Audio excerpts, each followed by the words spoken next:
स्वागत है मेरे प्यारे मित्रों। तो फिर अभी हम फैन और वाई की कहानी को जल्दी से आगे बढ़ाते हैं और आज की शुरुआत में हमें दिखाया जा रहा है हॉस्पिटल के कमरे के अंदर फैन वाई के पास वाई को हक करके सो रहा है। वाई तब जागता है और फैन को अपने पास देखकर बहुत खुश होता है। वाई अपने मन में सोचने लगता है कि फैन भैया सो रहे हैं। उसके बाद वाई फैन को जोर से हक करता है और सोते हुए फैन से कहने लगता है कि फैन भैया अभी आप ही हो जो मेरे पास आए हो और मेरे बिस्तर पर मुझे हक करके मेरे पास सो रहे हो। तो अगर मैं अभी आपके साथ कुछ भी करता हूँ तो ये मेरा गलती नहीं होगा, तो मैं भी आपके साथ वही करूँगा जो मैंने अभी अपने सपने में देखा है। फिर वाई सोए हुए फैन के गालों को प्यार से पकड़ता है और पहले तो फैन के गालों में किस करता है, फिर फैन के होठों में जोर से किस करने लगता है जिससे फैन का दम घुटने लगता है और फैन जाग जाता है। फैन तब वाई को डांटता हुआ कहता है कि वाई ये तुम क्या कर रहे हो। वाई जल्दी से पीछे हट जाता है और ऐसा दिखाने लगता है कि वाई जो भी कर रहा था वो अपने नींद में कर रहा था। वाई तब फैन से कहता है कि मैं क्या कर रहा हूँ मुझे खुद ही नहीं पता, पर मैंने अभी अभी अपने सपने में देखा है कि फैन भैया आप मुझे किस कर रहे थे तो मैं भी आपको किस करने लगा, पर फैन भैया आपने मुझे इतने जोर से डांट दिया कि मेरा तो नींद ही टूट गया।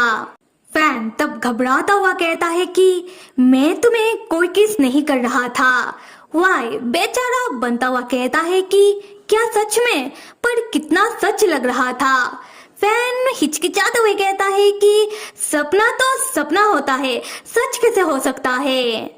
वाई तब हंसते हुए कहता है कि फैन भैया पर आप इतना घबरा क्यों रहे हो, कहीं आप मेरे साथ कुछ ऐसा तो नहीं कर रहे थे जो मुझे नहीं पता हो। फैन तब तुरंत वाई के बिस्तर से उठता हुआ कहता है कि बिल्कुल नहीं, और ऐसे भी अभी नान को स्कूल से ले आने का वक्त हो गया है, मैं जाकर नान को लेकर आता हूँ और वाई तुम चाहो तो फिर से सो सकते हो। वाई तब मजाक करता हुआ कहता है कि पता है फैन भैया मैंने सपने में जो देखा वो बहुत ही खूबसूरत था। मैंने देखा कि आप मुझे किस कर रहे थे और मेरे होठों को बाइट कर रहे थे। फिर वाई अपना होठ दिखाते हुए कहता है कि अरे देखो फैन भैया ऐसा लग रहा है कि मेरा होठ तो सूज गया है। फैन तब अपनी शू का लेसेस बांध रहा होता है और परेशान होकर मन में सोच रहा होता है कि मैं कर क्या रहा था। वाई जब सो रहा था मैंने उसे किस क्यों की, और अब ऐसा करने के बाद क्या मैं वाई का बड़ा भाई कहलाने के लायक भी हूँ। दूसरी तरफ वाई सीरियस होकर अपने मन में सोच रहा होता है कि फैन भैया मैं आपको बस और कुछ वक्त दूंगा जिससे आप अपने असली फीलिंग को समझ पाओ। बस इस बार आप मुझे निराश मत करना। यहाँ से सीन शिफ्ट होता है और हमें दिखाया जा रहा है कि हॉस्पिटल से वाई को डिस्चार्ज मिल गया है और फैन और नान वाई को अपने साथ अपने घर लेकर जा रहे होते हैं। तब हॉस्पिटल के बाहर उन लोगों का मुलाकात होता है बीन से। बीन सबको हाय कहता है, फिर सबको बताने लगता है कि मैं यहाँ वाई को अपने साथ ले जाने के लिए आया हूँ। ये सुनकर तो छोटे से नान को बहुत गुस्सा आता है और नान चिल्लाते हुए कहता है कि बिल्कुल नहीं, तुम मेरे सुंदर भैया के करीब आने की कोशिश मत करना क्योंकि मेरे सुंदर भैया सिर्फ मेरे डैड के हैं। ये सुनकर तो वाई मुस्कुराने लगता है, पर फैन नान को डांटता हुआ कहता है कि नान मैंने तुम्हें समझाया था ना कि बड़ों से कभी भी बदतमीजी से बात नहीं करते हैं। खैर बीन यहाँ अपना नाटक जारी रखता हुआ उन लोगों को 2 प्लेन का टिकट दिखाते हुए कहता है कि देखो भाई मैंने हमारे लिए 2 प्लेन का टिकट बुक कर लिया है और हमारी फ्लाइट आज शाम का है। तो वाई क्या तुमने तय कर लिया है कि तुम मेरे साथ आ रहे हो या फिर नहीं। वाई तब अपने मन में कहता है कि बिल्कुल नहीं, पर वाई को तो अपना नाटक जारी रखना है। वाई तब बीन से कुछ कहता उससे पहले ही छोटा सा नान गुस्से में बीच में बीन को डांटने लगता है। नान कहता है कि तुम बिल्कुल भी अच्छे आदमी नहीं हो, तुम यहाँ आए हो मेरे सुंदर भैया को हमारे पास से चुराने के लिए, मैं तुम्हें बिल्कुल नहीं छोड़ूंगा। तब फैन को छोटे से नान को पकड़ के रोकना पड़ता है और नान को शांत करने के लिए फैन कहता है कि नान शांत हो जाओ और चिल्लाना बंद करो। देखो नान, तुम्हारे सुंदर भैया को कहाँ जाना है या फिर कहाँ नहीं, ये उन्हें तय करने दो। बीन तब वाई का हाथ पकड़ के वाई को नान और फैन के पास से लेकर जाने लगता है, ये कहते हुए कि यहाँ बहुत शोर हो रहा है, चलो वाई चलकर गाड़ी के अंदर बात करते हैं। हम वाई को देखते हैं जिसे बहुत गुस्सा आ रहा होता है। वाई मन में कह रहा होता है कि मेरा हाथ छोड़ो, कितनी बार कहा है तुमसे कि मुझे मत छुआ करो। दूसरी तरफ हम फैन और नान को खड़े देखते हैं। तब छोटे से नान को इतना गुस्सा आ रहा था कि उसे खुद ही समझ नहीं आ रहा था कि वो क्या करे, क्योंकि है तो छोटा बच्चा ही। नान तब अपने डैड से गुस्से में कहता है कि डैड चलो जाकर हम सुंदर भैया को खींचकर अपने पास लेकर आए। फैन नान को प्यार से समझाता हुआ कहता है कि नान बस भी करो, देखो नान, तुम्हारे सुंदर भैया ने कल तो मुझे कुछ भी नहीं बताया कि वो आज जा रहे हैं। अगर तुम्हारे सुंदर भैया को कहीं पर भी जाना होता तो वो पहले मुझे बताते, इसका मतलब तुम्हारे सुंदर भैया आज कहीं पर भी नहीं जा रहे हैं। तब नान कहता है कि डैड आप नहीं समझ रहे हो, क्या हो अगर वो लड़का मेरे सुंदर भैया को बहला फुसला कर अपने साथ लेकर चला जाए, तब आप क्या करोगे? फैन तब एक नजर वाई और बीन की ओर देखता है, जहां बीन और वाई एक दूसरे के हाथों में हाथ डालकर गाड़ी के सामने खड़े होते हैं, जहां बीन हंस रहा होता है और वाई बहुत शांत होता है।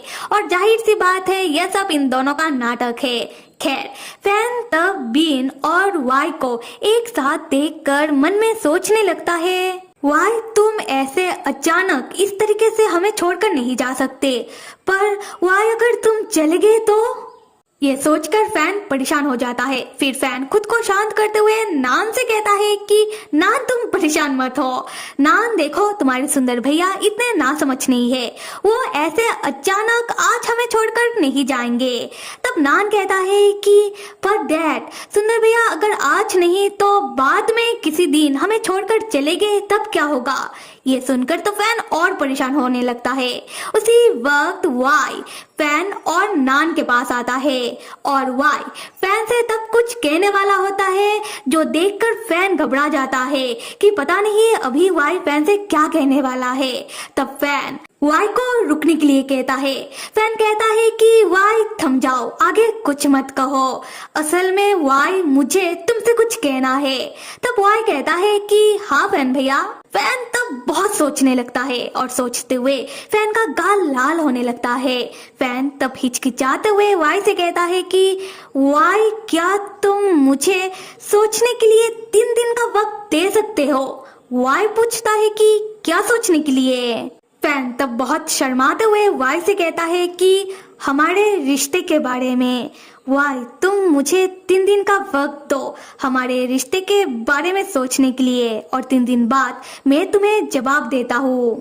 तो फिर मेरे प्यारे मित्रों, पिछले भाग में हमने देखा था कि फैन अपने एक्शन को बस जस्टिफाई कर रहा था कि फैन जो सोच रहा है वही सही है, फैन जो कह रहा है वही सही है। पर अभी फैन वाई के लिए अपनी असली फीलिंग को समझने के लिए वाई के पास से 3 दिन का वक्त मांग रहा है। तो फिर क्या लगता है कि आगे क्या होने वाला है? और अगर हम वाई के बारे में बात करें तो ये बिल्कुल सही है कि वाई शुरू से लेकर बस गलतियां करता हुआ आ रहा है, कभी गलत फहमी के कारण तो कभी अपने गुस्से और भौकलाहट के कारण। पर जैसे ही वाई को अपनी गलती का एहसास हो जाता है, वाई तुरंत फैन से अपनी हर एक गलती के लिए माफी मांग लेता है और अपनी गलतियों को सुधारने में लग जाता है। और देखा जाए तो फैन और वाई के बीच बहुत सारी गलतफहमी आई और कुछ गलतफहमियां तो सॉल्व हो गई, पर कुछ गलतफहमियां बिना सॉल्व हुए ही फिर भी उन दोनों ने एक दूसरे को माफ कर दिया। और कहानी में आगे क्या होता है ये जानने